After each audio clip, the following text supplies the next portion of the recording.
Baba, ninakushukuru katika jina la Yesu aliye hai.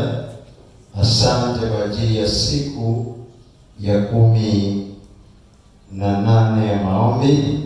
Tunaendelea mbele kati ya zile 21, zimebaki siku 3. Mkono wako umeendelea kutufunika. Pokea sifa Bwana Yesu na utukufu. Hebu na mbele za Mungu mshukuru Mungu kwa ajili ya siku ya 18. Achilia maombi yako, shukrani kumekaa mahali hapo. Shakata basete la mandala basitaya. Ninakutukuza Mungu uliye hai unayeishi na tawala. Baba, katika jina la Yesu Kristo, asante kwa ajili ya siku ya 18 ya mfungo. Kwa uwepo wako na nguvu zako tunaendelea. Katika jina la Yesu umeendelea kutufunika na kutuhudumia. Kwa namna ya kipekee tunakuona wewe. Kwa namna ya kipekee tunasimama mbele zako. Kwa namna ya kipekee unaendelea kutuhudumia. Pokea sifa Roho Mtakatifu. Asante utie nguvu katika jina la Yesu. Na mtu mmoja sema amen.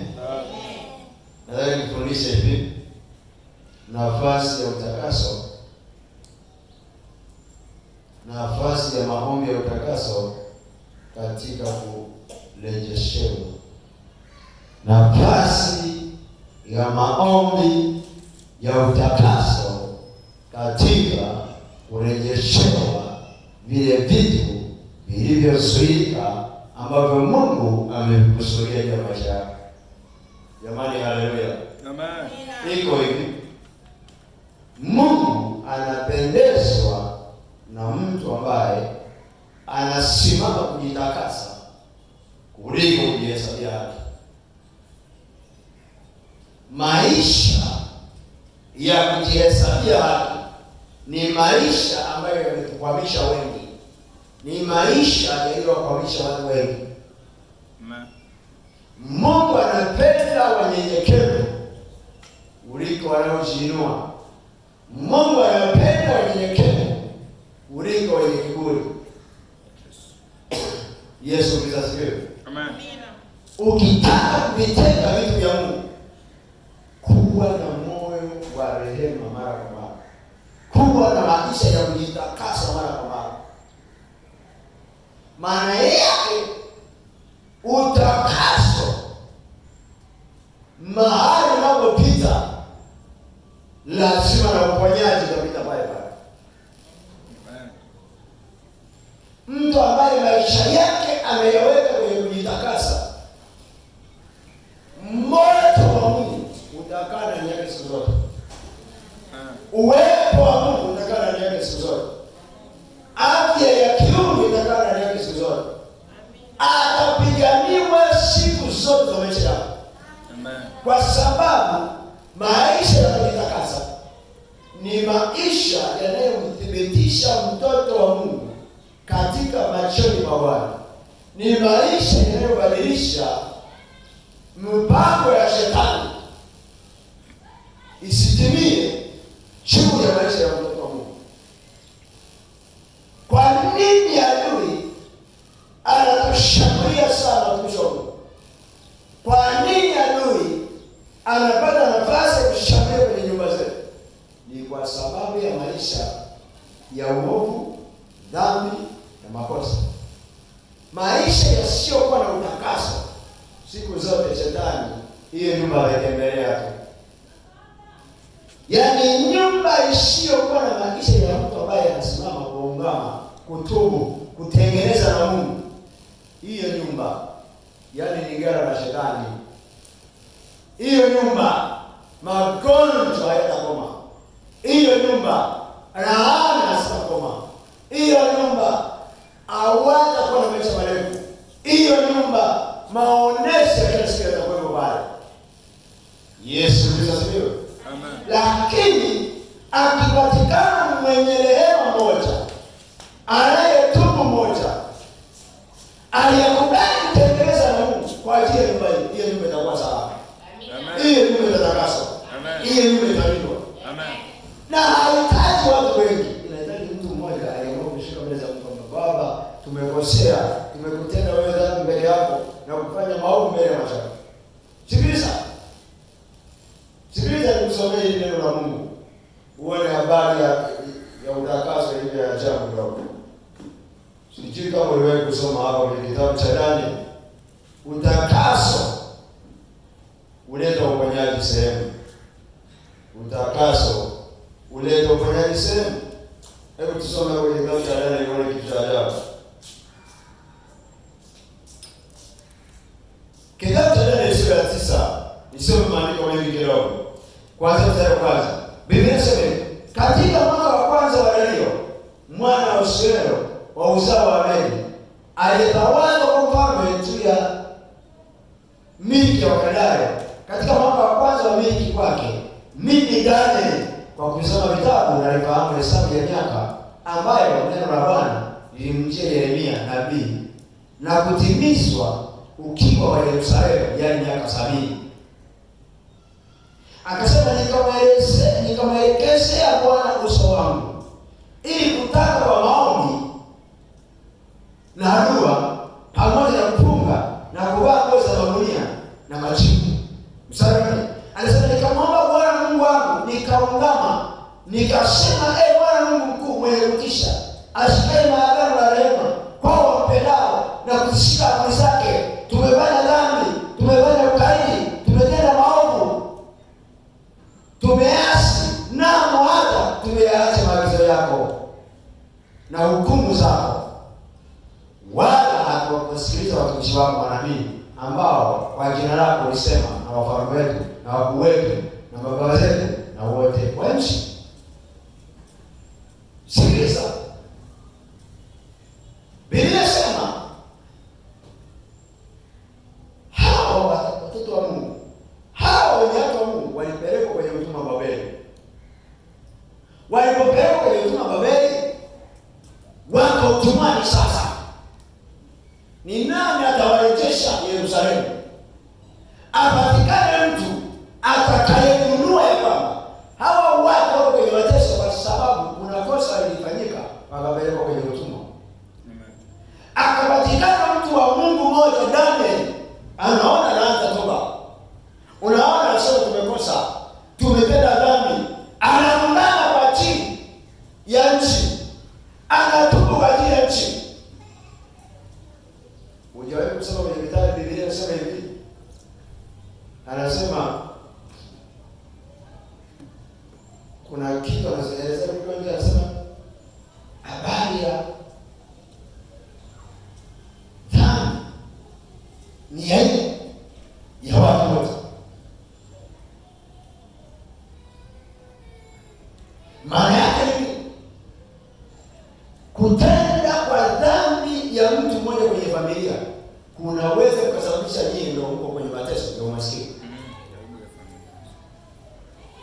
Mtu mmoja aliyekuwa mshirikina hata wewe ukwepo, lakini kwa sababu umeshaokoka na uko kwenye nyumba ya Mungu na unasikiliza saa hii, ingia kwa magoti tu kwa ajili ya nyumba yenu.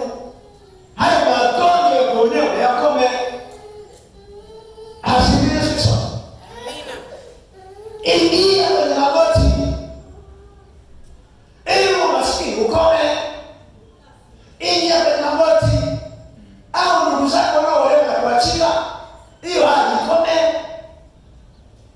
Ingia kwenye magoti, vitu ambavyo sio vizuri kwenye familia vinavyoendelea, Mungu alikomesha kwa jina la Yesu. Amen. Lakini inatakiwa mtu mmoja aliyejitoa kwenye moyo wake, akatubu, akaungama, akatengeneza na Mungu mbele za Bwana. Akasema, Baba, tulikutenda dhambi, yawezekana mimi sikuwepo, lakini mababu walishiriki kafara.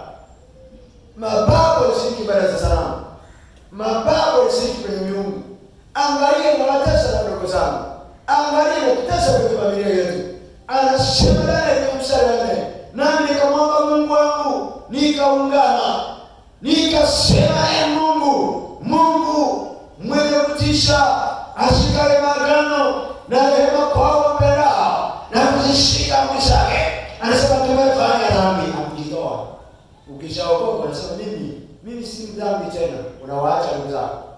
Ingia kwa magoti, anasema tumefanya dhambi, tumefanya ukaidi, tumetenda maovu, tumeasi na Bwana ameacha maagizo yako.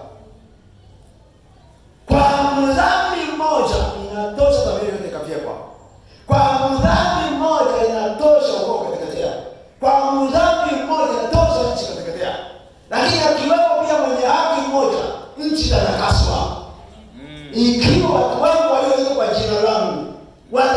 kesha na kuomba, wataomboleza. Anasema nami Mungu nitasikia kutoka mbinguni, nitaiponya nchi yao, nitaponya familia zao, nitaponya nyumba zao, nitaponya biashara zao, nitaponya kazi zao, nitaponya ndoa zao, nitaponya waume zao, nitaponya watoto wao. Lazima mahali kwa uponyaji wa kiungu pawepo rehema. Mahali unaona Mungu ameamua kuingia katika kupigana, kuna mtu aliingia akasema yala baba boshaka dawa, tumetenda dhambi, tumefanya uovu, hili kamanda ya wasikata. Mungu rehemu, Mungu gairi. Kuna mtu mmoja amepita kwenye utakaso. Ninalo neno saa hii nisikiliza. Jifunze maisha ya utakaso ili Mungu arejeshe upendo kwenye nyumba yako. Maisha ya utakaso yanamtangulia shetani mbele. Mahali shetani amekubebea bango, wewe ni mzinzi, familia hii ni wazinzi, familia hii ni maskini, familia watasoma. Wewe unapita kwenye rehema, na Mungu ni kweli. Tulikuwa katika kisini, ni kweli tumetenda dhambi, ni kweli tumefanya uasi. Ila Mungu, iko damu yako Yesu, iko damu yako Yesu, iko rehema zako. Ulikuwa msalabani kwa ajili ya maisha yetu. Ewe Bwana, inawezekana mume anateswa na majini ya nyumbani kwao. Acha siku zote kupita kwenye imani. Nakemea kile kimada, nakemea nguvu za giza. Wakati mwenzako amezaliwa kwenye nyumba ya uasi. Hivyo ndio Daudi alikuwa anapita kwenye maombi ya utakaso, Zaburi ya 51. Daudi aligundua yeye, moja ya kitu ambacho Daudi alikuwa na changamoto yake ni kuzaliwa nje ya ndoa. Sasa mama yako alikuwa mimba hatari. Tazama upendeza na kweli ndio moyoni mwangu, na utanijulisha hekima kwa siri. Wewe baada ya kuungama na wewe mwanamke, inawezekana nasumbua kwa sababu mazingira ni mbali kwao, it is polygamism. Hata wewe anaitwa baba yake, inawezekana sio baba yake. Kwa hiyo sipite kwenye rehema, na hiyo sababu zikapita juu yako. Kila siku nakemea shetani, nakemea shetani, nakemea hiyo pombe, nakemea hapo. Wenzako wana maangano ya pombe. Walishapewa kwenye madhabahu. Alishakalishwa katika kilinge kama madhabahu, akapewa na pombe. Tangu siku alipozaliwa alihamishwa pombe. Alishachanjwa, damu yake imejaa pombe. Ni nini damu hiyo inaweza kubadilisha ufahamu bila utakaso? Bila rehema za Bwana kupenda. Kwa rehema za Bwana malango ya kupokea yatafunguliwa. Kwa rehema za Bwana malango ya kiuchumi yatafunguliwa. Kwa rehema za Bwana malango ya afya yatafunguliwa. Kwa rehema za Bwana malango ya kudhilishiwa yatafunguliwa.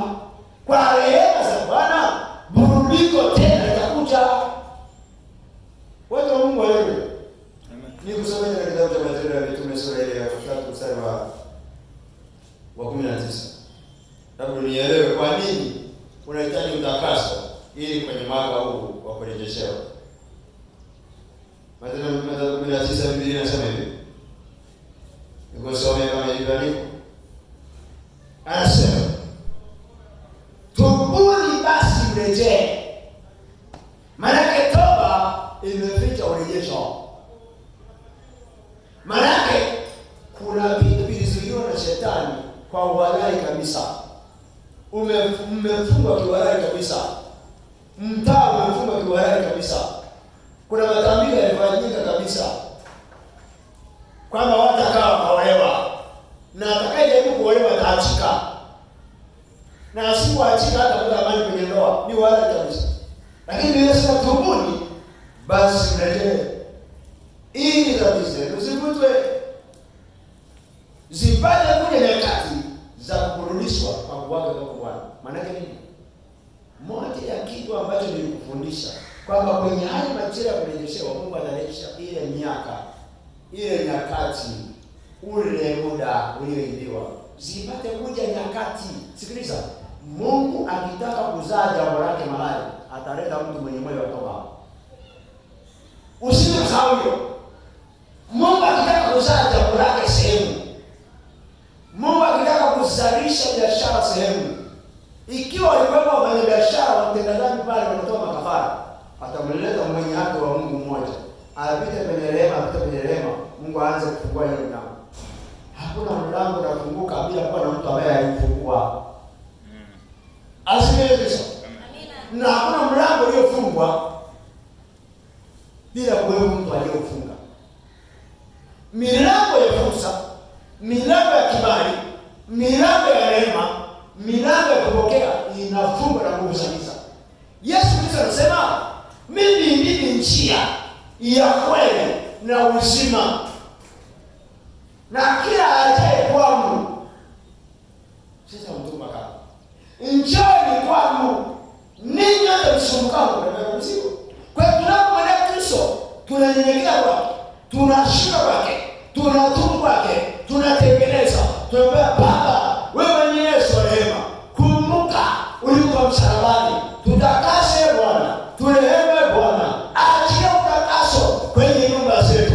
Kila inapoitwa leo mwaka huu 2026, ikiwa kuna malengo yake yalifungwa, kwa rehema zako Bwana Yesu, ingilia kati, ingilia kati, ingilia kati, ingilia kati. Maana Yesu Kristo anaanza kuingia, anaanza kupigana mwenyewe.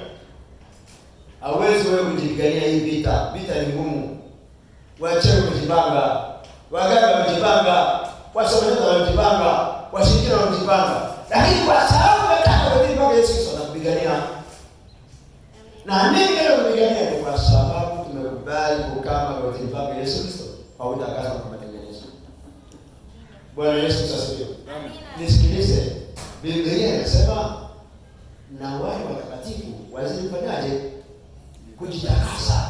Usije kusema mbona niliomba utakaso leo, mbona nilishaokoka, mchungaji bwana anataka nini mimi nitubu kila siku naambia toba.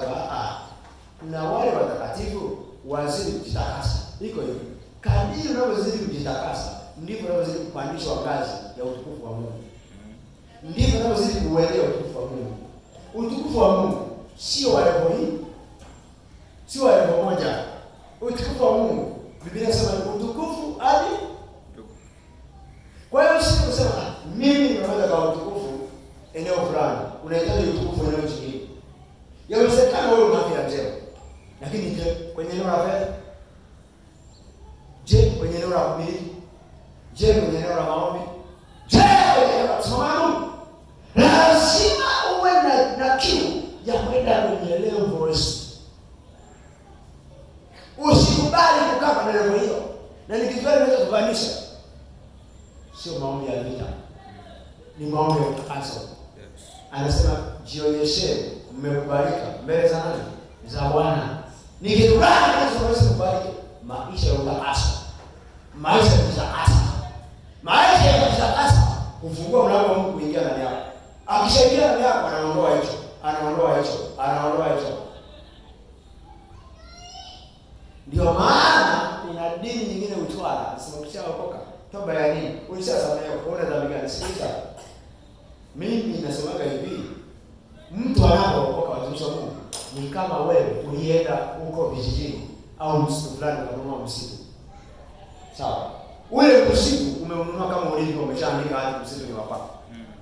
Ule msitu utoa wa kwako. Inakuwa ni kwamba ni wa kwako. Ila mwenye mamlaka kutengeneza ule msitu ni wewe. Unaweza kusema huu msitu mimi nataka uendelee kubaki msitu. Ule msitu unaweza kupanda mahindi? Hapana. Ule msitu unaweza kupanda maharage? Hapana. Ule msitu unaweza kwenda kuvuna nini? Hapana. Zaidi yote utavuna mbao na wadudu. Sasa hii ile shamba ikuletee faida, unaanza kufia kasini. Ukianza kufia ukimaliza unaleta moto ndani unachoma. Ukimaliza kuchoma unalima. Ukimaliza kulima unapanda. Ukipanda uishia hapo unaenda kupalilia. Ukipalilia unaenda kuvuna. Kuvuna unaweka garani unatafuta soko. Tayari shamba linaanza kuleta faida. Kama ndio hii shamba ni hapa faida. Hivyo ndivyo Yesu anachofanya. Yesu anapomtoa kahaba kwenye baa, anamnunua kama ukahaba wake ulivyo. Anamnunua na uwezo wake. Anamnunua na mabaya yake. Anamnunua hivyo hivyo akiwa gizani. Naye alitununua kutoka katika nguvu za nini? Za giza. Alipotununua akaanza hatua ya kwanza kututakasa. Maana yake utakasa ndio wako. Kama ulikuwa mtu kanacha mwanangu, huku kwangu kutokana na nidhamu. Kama ulikuwa unasengenya na mambo unasengenya hapana. ulikuwa unavaa kamini sketa, kamini sketa kafai. Ulikuwa ni kwamba yani unanyoa viduku. Anakwambia hapana. Unavaa suruali nusu uchi, anakwambia hapana. Ulikuwa hujui kuomba, anaweza kufundisha kuomba. Ulikuwa hujui kufunga, anakufundisha kufunga. Kila siku anakufundisha. Wewe sasa mimi nimeshakuwa mchungaji, kwa hiyo mimi ni mchungaji, mimi ni mwalimu wa Injili, mimi ndio kila kitu, mimi ni baba, hamwezi kunifundisha. Hata sisi wa kuhani na watumishi wa Mungu kujifunza tena. Na wale watakatifu wazidi kujitakasa. Hawezi kuacha maisha ya utakaso kama unataka kumwona Mungu. Acha habari kujisabia kwenye mwaka wa kurejeshewa, moja ya kitu ambacho kinakufanya changu kuliko vyote ni maisha ya kujitakasa. Ili baraka za Mungu atakapoleta mgao kwenye mgao wa mwili na wewe uwemo. Atakapoleta mgao kwa wamama na wewe uwemo. Akileta mgao kwa baba na wewe uwemo. Akileta mgao wa kifamilia na wewe uwemo. Akileta mgao wa nchi. Kwamba Tanzania sasa hivi nimeamua kuwamiminia mkoa wa baraka kwenye eneo fulani, sema na mimi nimo. Lazima hizo baraka zimiminikie. Kwa nini? Kwa sababu umekaa kwenye mlolongo wa kupokea. Tunakaaje kwenye mlolongo wa kupokea kwenye mapicha ya utakaso? Yesu Kristo asifiwe. Watumishi wa Mungu, mnanielewa? Tunaendelea kujitakasa. Nasema tutaendelea kujitakasa. Anasema na wale watakatifu wazidi kufanyaje? Kujitakasa. Usiache kujitakasa, mtakatifu wa Mungu. Utakaso ni mlango wa kurejeshewa. Amen. Utakaso ni mlango wa kupokea tena. Amen. Utakaso ni mlango wa kwenda kurudishwa. Utakaso ni mlango wa fursa. Utakaso ni mlango wa kuinuliwa. Utakaso ni mlango wa neema. Utakaso ni mlango na ngazi ya kupanda juu zaidi. Sema amina kama unanielewa. Kwa utakaso utapanda katika jina la Yesu. Kwa utakaso utatembea katika jina la Yesu. Kwa utakaso mapepo yatakaa mbali na wewe. Kwa utakaso majini yatakaa mbali na wewe. Kwa utakaso utafichwa na nguvu za giza. Kwa utakaso utakuwa mwenye haki. Kwa utakaso utakuwa mtoto wa Mungu. In the name of Jesus. Basi nisaidie ku